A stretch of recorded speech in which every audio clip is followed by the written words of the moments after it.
As a small or mid-sized business owner or executive, you might often find yourself in difficulty finding quality resources to build, implement, and operate your IT and cybersecurity infrastructure. That is the precise reason why I am going to show you how to build your network yourself and to support your network operations by yourself as an executive or a business owner of a small or mid-sized enterprise. This series of videos is dedicated specifically to small and mid-sized enterprises who have difficulties finding the budget to fund their IT or cybersecurity infrastructure.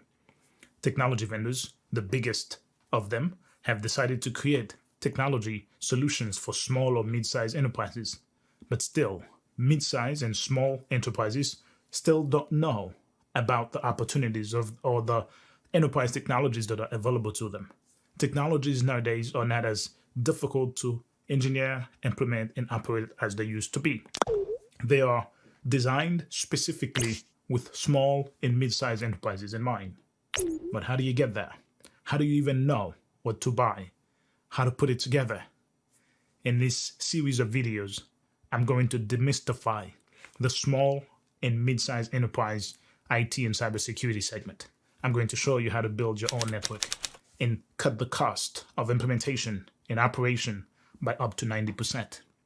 These series of podcast videos will be augmented by a class that I'm going to publish on magnacyber.com specifically for small and mid-sized enterprises so that you can have the expert guidance and knowing that you have an expert at your disposal any time of the day or night that you need help. You can just push a button, schedule a meeting, and an expert will show up to help you build your network or operate your network. Let's jump right in. Last time we talked about the PPDIOO, Prepare, Plan, Design, Implement, Operate, and Optimize framework. We briefly touched on the firewalls and we designed the network that we're going to build here together. And I informed last time that it is in your interest to divide your network in blocks or modules. The design of a modular network, it is easier to expand, it is easier to scale, and ultimately it is clearer for everyone to understand what goes where. Now, this modern network that we're going to implement will be a network that is segmented. That means you want to make sure that the different business units or the different groups of devices, they don't have free access to one another. Although you see that the firewall is positioned at the core, it is in the middle of the network. The core positions itself in the middle, or it is in the middle for the purpose of interconnectivity. But for the purpose of threat inspection, that means inspecting traffic as it goes from one segment to the other, it is the firewall that is in the middle. So look at these different modules that we have here. We have a core that's made of switches. We have an access layer that's made of switches and access points. And endpoints connect to those switches and access points. That means laptops, printers, cameras, etc. And we also have a service block. You could also call this a data center. Now, this service block doesn't have to live on premise. If it lives on premise, you will have physical servers that you will virtualize to host this service block. But you can easily move this to the cloud. And we'll get to the point where we'll talk about how to move this to the cloud. Nowadays, more than 65% of the corporate data lives in the cloud. The time will come to understand that. But for now, let's focus on the size of the switches and the firewalls. Let's go back to the solutions that I proposed last time. I proposed to you last time the Aruba and Palo Alto solution, the Meraki solution, as well as the Fortinet solution. Now I add a fourth solution, which is the Aruba and FortiGate solution. In fact, this is the solution that I'm speaking on right now. I have three access points in my network, and you can see that they're represented here, 3 APs. And I also have one switch. I have one firewall that is a FortiGate firewall. And my firewall is smaller than the firewall that I will recommend to you. If you're a mid-sized enterprise, quite likely a 70F will probably be too small for you. This is my home network that is built as a mid-size and as a small enterprise network. 70F is big enough for me. But let's dive into what that means. A firewall is big or small. How how big a firewall needs to be. Let's compare them all. I extrapolated the most important pieces of information that you need to know as you go about selecting a firewall for your network. You want to know the stateful firewall throughput of the firewall. You want to know the advanced security throughput. You want to know the next generation firewall throughput. You want to know the capacities of these very important aspects of the firewall. Why is that true? The firewall's there to disrupt traffic, to inspect traffic as traffic goes from one segment to the other. Whether that means within the local area network, as computers communicate with servers or as servers communicate with other servers, and etc., etc. This traffic will enter and exit the firewall on interfaces. These are the ports where you connect other network equipment on the firewall. In the case of this network here, you have this core switch that is connected to this firewall right here. But you also have these access layer network equipment that is connected to the core here. Look at how you have 3 access layer network equipment or pieces of equipment that are connected to the core here. Let's hypothetically assume that each one of these pieces of network equipment has a bandwidth capacity of 1 gig in the interface where they connect to the core. This access point connects to the core on a 1 gig interface. This switch to the core on a 1 gig interface, and this switch to the core on a 1 gig interface. That would be a combined bandwidth of 3 gigabytes. Now, remember that we say that you want the firewall to inspect traffic regardless of where it's coming from and where it's going.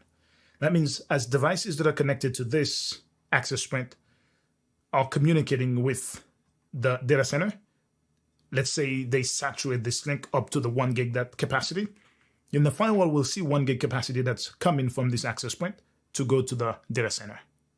And when the devices connected to this access layer switch and this access layer switch are communicating, they'll have a combined throughput of 2 gigabytes. See how I'm saying bandwidth and throughput?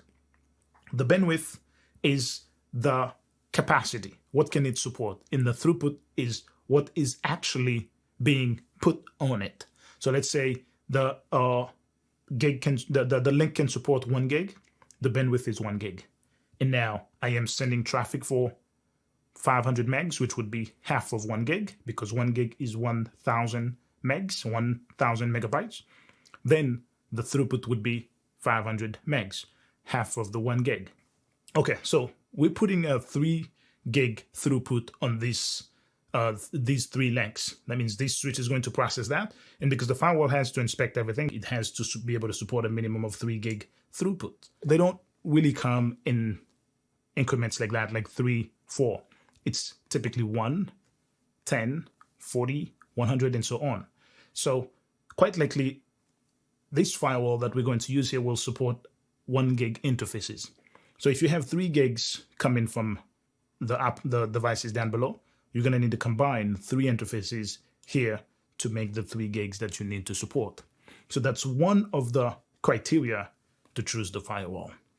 But when the traffic enters the firewall, understand that the firewall performs the switching function, the routing function, and the threat inspection function. And the threat inspection function can mean any number of things based on the firewall vendor and the features that you enable on this firewall. Let's see what that translates to into firewall capacity. The interfaces, somewhere here, you'll see LAN interfaces. You see that? So they're fixed. You see fixed in into parentheses here. Some firewalls, they're not fixed. You can add more, remove some, etc. But these are fixed interfaces. They're less expensive firewalls when they're fixed. So the LAN interfaces here, you have 4 gig Ethernet RJ45. That means the type of interface that you can plug an Ethernet cable into. And you have here 2 10 gig SFP. That means fiber optic. And this one has 16 gig RJ45 and no SFP. This one has 1 gig or 1000 base T, means the same thing as the gig Ethernet, or GBE over here for this one. So each vendor kind of names it differently, right? But it means the same. 1 gig here. We have 8 of these for RJ45, only in no fiber. Only this firewall has fiber optic interfaces. In the fiber optic interfaces, they are bigger. So you see you have two of them here that can support 10 gigs, that for a total of 20 gigs combined. In the case of this scenario here where you needed 3 gigs, you could just use one of your 10 gig interfaces to connect the core to the firewall. Quite likely you will use 2 interfaces for redundancy. Now, that's criterion number 1. Let's look at other criteria that you can use to size your firewall appropriately. WAN interface. This firewall has a dedicated WAN interface. It has 2 10 gig SFP dedicated WAN interface and 2 2.5 gig RJ45. One of them has PoE and also one USB or cellular failover. That means you can get internet connectivity on this firewall using a SIM card in a cell phone service provider. And that's the Meraki, right? More sophisticated, more modern, and cloud-based, etc., but more expensive as well. Now, for the second one, the FortiGate, you have 2 10 gig SFP interfaces that are dedicated to the internet only. WAN interfaces, and the Palo Alto doesn't have that type of stuff. You can use any interface that you want as WAN or as LAN if you want. New session per second. That's very important for you to know. You can support here in the FortiGate up to 280,000 new sessions per second. In the Palo Alto here, 73,000, right? So if you are a network that's generating more than 73,000 new sessions per second, then this is not the right firewall for you. This would more likely be the right firewall. Maximum concurrent sessions. That means every time there is a device that's communicating with another device, they have to establish a session. You can do a maximum of 3 million of these on the FortiGate, and you can do a maximum of 400,000 on the Palo Alto that I recommended to you for about the same price as the FortiGate. You can see how you're getting more from the FortiGate than you're getting from the Palo Alto. Look at maximum tunnel. If you're establishing VPN tunnels, that means your firewall is establishing a tunnel with a firewall on another network for communication purpose, then you can do a maximum of 1,000 of these on the Palo Alto, maximum of 2,500 of these on the FortiGate. And I don't have the data for this one yet, but I'll add it along the way. But that's not, you don't really need 1,000 for a small or mid-sized enterprise. If you need 1,000, 2,000, quite likely you need a bigger firewall than that, then you're more than a small or mid-sized enterprise. Meraki can support site-to-site VPN throughput of 1 gig, Fortinet or FortiGate, 13 gig, Palo Alto 3.1. Now, let's get into the real deal. IPS. That stands for Intrusion Prevention System. Way back, this was a separate device that performed this function for you. In the next generation firewalls, this is combined. Now, some of them don't call it IPS. Palo Alto calls it next generation firewall. And Meraki calls it Advanced Security Throughput. And you can see here that I highlight all of these here. This 1 gig here that the Palo Alto, the Meraki gives you, the Fortinet gives you 3 gigs, and the Palo Alto gives you 2.4 gigs. In the Palo Alto, it's called threat prevention. Over here, it's called differently. Cisco Meraki is called differently as well, but same thing. Compared side by side, this is very important. That means the amount of threat that this firewall can prevent. When you enable this feature, the firewall's capacity is reduced. And this feature is not always one thing that you enable. It's at times a combination of things. So as you enable more and more and more, you're reducing the capacity of the firewall. Now, stateful firewall means a firewall that keeps record of transactions that it sees. So sessions that are being established, this firewall keeps record of these sessions. That's the reason why the firewall is called a stateful firewall.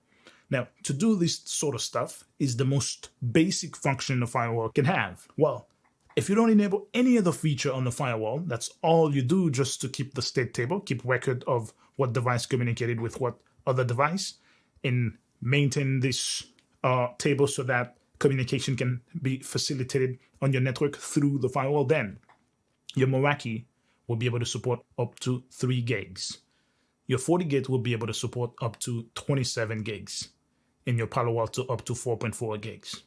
Now, when you enable the other features, right, if you enable all of them, then the Meraki will only be able to support 1.1 gig. That's half of the stateful. The FortiGate will be able to support just 3 gig. See how it goes from 27 to 3 gigs? And look at the Palo Alto, from 4.4 to 2.4, right? The FortiGate makes a big promise, but that's only if you're not using any of the security features of the firewall. It would be 27 gig. But if you start using the security features, it'll bring you as low as 3 gigs per second. The Palo Alto from 4.4 to 2.4. That is the number that you need to know. And now, how do you choose one that's that size? Because this is not the biggest size and it's not the smallest size either. Why did I not recommend one that is smaller than that? That is because most enterprises will have a 1 gig internet circuit. Here's what that means here. Over here, this firewall will be connected to the internet. In the internet service provider, for most small and mid-sized enterprises, they'll have up to 1 gig. It is very rare to find a small or mid-sized enterprise that will have an internet service that supports more than 1 gig. And that is the reason why I recommend a firewall that can support a little more than 1 gig if you were to enable all of the features at the same time. Look at this here. Even the smallest one will support 1.5. In the second in line will be 2.4. In the biggest one, 3. That's more than twice, right, for the biggest one in the second biggest, and as what you really need in the smallest 1.5. So that puts you in a very good position. You will never saturate the maximum amount of traffic that you can send to the internet. But what about traffic that's internal? It's not limited by the money that you're paying. It's limited by the interfaces of the device that you have. So this firewall as well has interfaces. Here, if it's the Palo Alto, it has 8 interfaces that can support each one 1 gig. This one has 16 that can support 1 gig. And this one has 4 that can support 1 gig and 2 that can support 10 gigs. So here in the LAN, you can choose to have more traffic passing from your different segments of your network to other segments of the network. Now, you need to keep in mind, though, that these firewalls that you're buying here, they cannot support more than 1.5 for the Meraki, 3 for the FortiGate, and 2.4. So as you sending traffic from the access to the service block or from the service block to the access block or to the internet, make sure that if you have Meraki, you're not sending more than 1.5 gig of traffic at any given point, and 3 for the FortiGate and 2.4 for the Palo Alto. But also, very importantly, you want to make sure that you're not establishing a maximum session of 400,000 at any given concurrent sessions. And you're not establishing new sessions, more than 73,000 of them in any second if you're using the Palo Alto, and 280 if you're using the FortiGate. Now that you know how to choose the right equipment, you already know about the interfaces, you know about the firewall stateful throughput, what that means, and you also know about the intrusion prevention throughput, you know about the next generation firewall throughput. You can easily make a choice of the best firewall for your use case. In some cases, you may already have some telemetry. You may have already some data that tells you how much traffic that you're passing, because you're quite likely improving on an existing network. But if you're not improving on an existing network and you're building a brand new network from scratch, you may not have the telemetry that tells you how many sessions that you're establishing or how many new sessions that you're starting per second maximum. So for that, I recommend this firewall that's about a mid-size enterprise firewall for you. You're going to want to make sure as well that you design a network that is efficient and secure. That means this network is segmented. Every business unit at least will need to be on a different segment on your network. That means your firewall becomes the center of the network, even if it doesn't position itself physically at the center of the network, but logically, it is the center of the network. Physically, you'll have the core at the center, but the logical center will be the firewall that sees all traffic and inspects all traffic before rendering a verdict on whether it's allowed or denied. Now, this network segmentation needs to be designed. On this screen here, we finished to talk about the firewall sizing and how to choose the best firewall. Now, let's look into the planning of the network. Every network segment will have what's called a VLAN. That's a segmentation at the switch layer. In the VLAN will be associated with a subnet. That's a segmentation at the routing layer. While the VLAN doesn't require any significant planning, the subnets need to have some planning going into them because you have IP addresses. These are numbers that are associated with each segment so that devices in each subnet will have IP addresses that are similar. So here's my recommendation here. You start planning your IP addresses for your subnets based on the region. You might have multiple branch offices, some in the East Coast, West Coast, US Central, Canada, and outside of the United States as well. You can dedicate a block, a very big block of IP addresses for each region. That way, when the time comes for you to segment this region, you can break the block into smaller blocks. Look at this here. Look at this block here. You may not understand, or maybe you do, but you may not understand how to read this, but this is called the slash notation of the IP address. In the part of the IP address that's written with the dots in the middle, it's called the dotted decimal. Now, how many IP addresses do you have in this block? It's easy to find out. I don't know on top of my head, but you can use a subnet calculator. You can type subnet calculator. And from here, you can put this big IP block. Believe me, it is a very big IP block. And that'll be 10.0.0.0. In the subnet is the slash part. It can either be written that way in dotted decimal or in slash notation. Both of these mean the same thing. The slash 30 and the 255.255.255.252, they mean the same. Now, if I go here, mine was slash 12. If I do slash 12 here, how many IP addresses will I have? This calculates the total number of IP addresses for me. That's why it's a subnet calculator. The total here is over 1 million IP addresses. That would hypothetically mean that you can have about 1 million devices on your network. A small or mid-sized enterprise doesn't really need any value near that in terms of endpoints on the network. So that's a very big IP block. You can subdivide that as many times as you want. And here's one of the ways that you subdivide that. You change the CIDR. That's 10.0.0.0. You can change the CIDR, right, from slash 12 to a bigger slash. So typically you'll change it to a slash 24. If you have a slash 24, you have 256 total IP addresses. Always two of them you can't use, the first and the last. So you'll have 254 that you can use. That means you can have up to 254 devices connected to your network if you have a slash 24. Okay, that's a brief overview of the IP planning, but let's look into it a bit more deeply. So right here in the East Coast, I have 10.0.0.0/12 for the East Coast. That's a site range of 10.6 to 10.15, and the last two those numbers are called octets, and we'll get into the details for why they're called octet. The last two are .0.0. So in my home network, I have decided to have 10.5. So in my home network, I have decided to use a very small IP. I'm going to show you how to divide your network or segment your network into smaller blocks. Look at this first one here, 10.5.2.0, 10.5.3.0. You can see the pattern. All of them start with 10.5. And then this over here is a slash 24. 255.255.255.0 could also be written as slash 24. Remember when we saw in the subnet calculator earlier, the slash 24 gives you 256 IP addresses, 254 of which you can use, 2 you can't use. So for each business unit or each segment of my network, I'm going to have a group of IPs or a subnetwork, so that IP addresses can be assigned from this block of IPs. And there's a very good reason for that.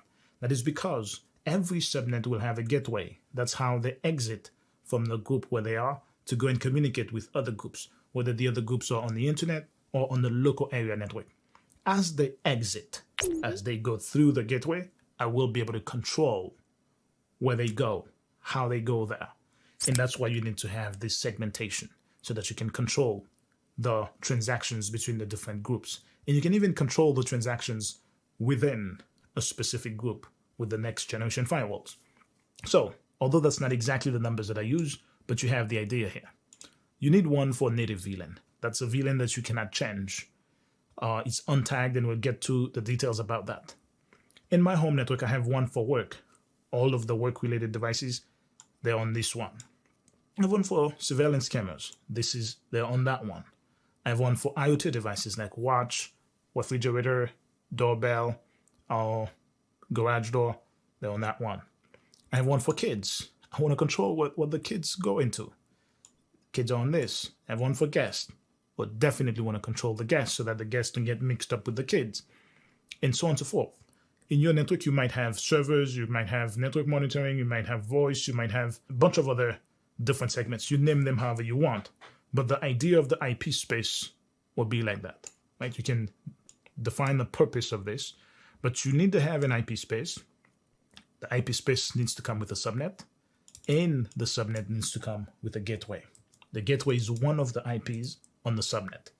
So typically people use the first IP on the subnet, but it doesn't have to be the first IP. It could have been the second, or it could have been the last IP on this subnet.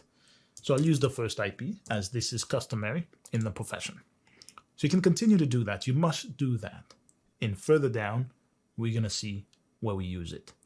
Now, you have achieved a bunch of things so far. You have sized your network appropriately. You have designed your network. You have identified the endpoints on your network. You have chosen a solution. Or probably, have you chosen a solution yet? Let's do that now. Before we choose the solution that's right for you, I'm going to compare the solutions side by side. And these are the criteria that I'm going to use: ease of operation, ease of implementation, security feature, completeness, and cost. And the cost is from least expensive to most expensive.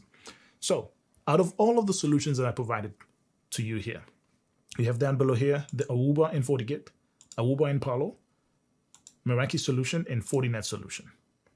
These solutions, the Meraki is the easiest to implement and the easiest to operate. The second easiest to implement is the Aruba plus FortiGate. The second easiest to operate also is the Aruba plus FortiGate. And you can read the rest of this comparison right here.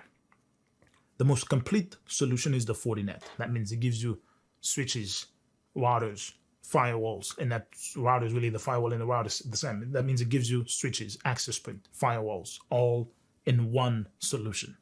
And you can also manage it in the cloud, and you can manage it on premise. The Meraki does the same thing, but you can only manage it in the cloud. That's why Fortinet is the most complete. And the security features of the Fortinet, they're more advanced than the Meraki security features. One can argue. The cost. The Aruba plus FortiGate is the most cost-effective solution.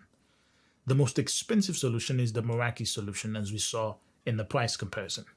And you have completeness. Fortinet is the most complete, Meraki second most complete, and Aruba plus Palo third most complete, and Aruba plus FortiGate least complete.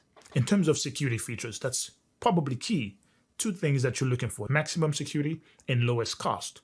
So the lowest cost is Aruba plus FortiGate. But the most security-rich solution that I have provided to you here is the Aruba plus the Palo Alto. And the second is Aruba plus FortiGate. So it makes sense that Aruba plus FortiGate is, in my opinion, in plenty of people's opinion, the most preferred solution. But some people might be looking for ease of operation, ease of implementation as well, where you don't have to have a lot of technical expertise to implement the solution. In that case, Meraki would be the preferred solution. That's what I recommended to my neighbor. When he saw that I was installing my security cameras, he says, "Oh, I want to do the same thing." And I said, "You've got to make sure that you secure that stuff." I couldn't recommend the FortiGate to him because I'd have to do it for him and I wouldn't have the time. I couldn't recommend the Aruba plus Palo Alto because I'd have to do it for him. But the Meraki, easier to implement. And so I recommended the Meraki and I gave him a Meraki to buy. He bought the Meraki and I have less work to help him do. So the Meraki is the easiest to implement, easiest to operate, yet the Aruba plus Palo is the most secure solution that you can have here. The most cost-effective solution is the Aruba plus FortiGate. As a result of that, in my network at home, I have the Aruba plus FortiGate. Here's what this costs me here. My solution at home, I have one Aruba switch. I have 3 Aruba access points. You can see them here. I have one Fortinet smaller firewall than the one that I recommended to you.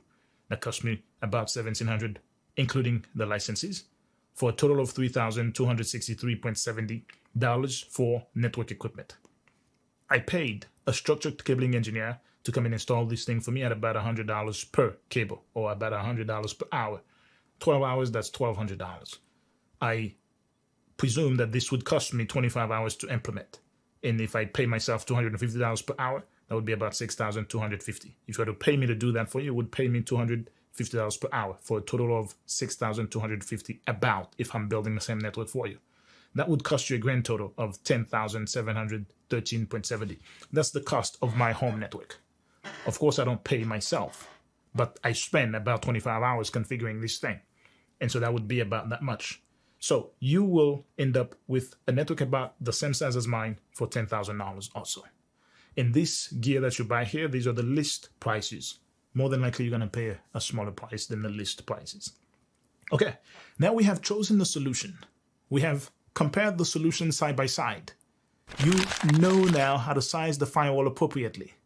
You're on the right track to continue to build your own network as a small or mid-sized enterprise. All you need to have is 1 to 2 hours a week to invest in that. I will show you how to implement it, and I will show you how to maintain it, operate it. But best of all, if ever you need help at any given point in the process, I will be just one meeting away. You will need to sign up for my class that will be hosted on magnacyber.com. There, you will have a link where you can schedule a meeting with me that will come as part of the fee that you pay for the class. If ever you need help, you click on that link and I will show up on time to help you with your implementation. I can't wait to see what you will achieve on your network.